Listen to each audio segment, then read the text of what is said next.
A new era begins in LA as the Kings officially reveal new logos. This is an Icethetics Flash Report for June 20th. I'm Chris. Thanks for watching. Well, let's get right into it. This is the new primary mark for the Los Angeles Kings. They revealed it just this morning, and if your first thought is, what's different about it? Well, the Kings are perfectly satisfied with that. They weren't trying to reinvent the wheel, just maybe make it a little rounder. This logo is inspired by the Kings' 1988 rebrand, made famous by the acquisition of Wayne Gretzky that summer. For comparison, here are the two designs side by side, 1988 to today. As I reported in my last Jersey Watch video, there's new custom typography, a new crown inspired by the original from the 1960s, and a heavier, bulkier overall shape. But given the subtlety of these changes, I can understand some fans asking, why change anything at all? So I brought that question to the Kings front office, where COO Kelly Cheeseman talked with me about how this rebrand came to be. He said it all started with those 1990s throwbacks that were appearing across the league in the 2019 season. We saw the black skate in Vancouver, a red trimmed blue note in St. Louis, and of course this Gretzky-Era classic in LA.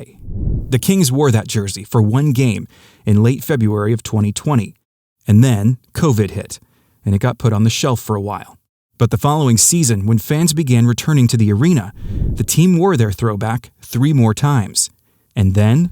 And it just took off, a huge level of demand for it. And, when the fans speak, the players speak, you start listening, and that set us off on our journey. That journey included a fresh third jersey in 2021, blending their retro mark with modern materials that transformed the old gray into a polished silver. At that point, the excitement around the old brand could no longer be ignored. Fans and players wanted it too much. And in June 2022, the Kings officially began the 2-year process of revamping their look. We wanted to go on a discovery process to decide really what was best for us, and tested it a few times before we decided which direction we actually landed on. Throughout that discovery process, the team kept coming back to that same classic mark, but it needed a few updates for the modern era. So they looked at hundreds of iterations of design possibilities. We had really dug into all of the complications that the 90s, Gretzky-Era logo had. It was iconic, it was really cool, but it had its own complications and usages. When you dig into little things and how you print it and embroider it, and it goes into small usages, and we really wanted to take it apart, and that's what House did. They took it apart before they put it back together. The Kings hired House Industries, an LA design studio best known for creating retro fonts, and for a logo based around typography, there seemed to be no better fit. House developed a new custom font that spells out Kings in italicized uppercase letters, with unique yet familiar action lines that are easier to reproduce in the variety of formats they need. The same font spells out Los Angeles at the top of the logo, which is now easier to read at varying sizes, especially when compared to the old font. That left just one critical element. King needs its crown, and that was a big part of the journey. The Kings have worn a lot of different crowns over the years, but the one from that 90s logo never quite resonated with fans, certainly not as much as the original design from 1967. So just as they did with the rest of the logo, House Industries took apart the crown and put it back together. Not only does this new crown have a place within the primary mark, it's also been designated as the team's secondary logo.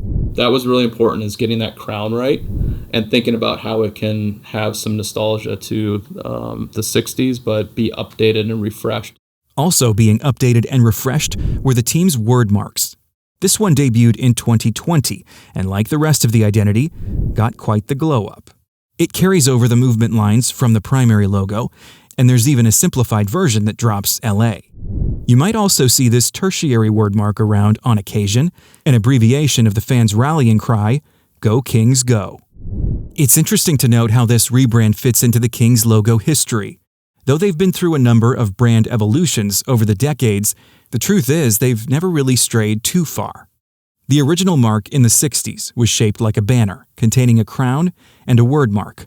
By the 70s, the wordmark had broken outside the bounds of the banner, and in the 1980s, the same expanded wordmark got its own container and a much more dramatic color scheme. The switch from purple and yellow to black and silver was the most significant change yet. In the late 90s, a new coat of arms arrived, but still maintained a familiar overall shape, and a new crown brought sharper edges. For their 2008 third jersey, the Kings started to look back, reviving the banner shape from the 60s, blended with their modern typography and crown designs. In 2011, that became their primary logo. Now today, echoes of history once again. This may not feel like a full-on rebrand, because it isn't. You got to the place where there were certain people going, this is really cool, but what's different? And that's when we felt good about it. We didn't want to mess up the mark because it's so iconic, but we did need to update it to get to the right place. And that's the place the Kings are in today. A new logo to launch a new era. But that's only the start. What about the jerseys? Newly redesigned uniforms were notoriously absent from this big brand reveal. I'm told those are coming a little later. As we all know, Fanatics takes over NHL jersey production this summer, and I am expecting the Kings' new sweaters to be unveiled as part of a larger league-wide launch ahead of the NHL draft next week. I'm still waiting for official word on when exactly that will happen, but when it does, I'll have full coverage here, so be sure you subscribe to the Icethetics channel. Also, I wanted to thank the Kings for arranging that interview.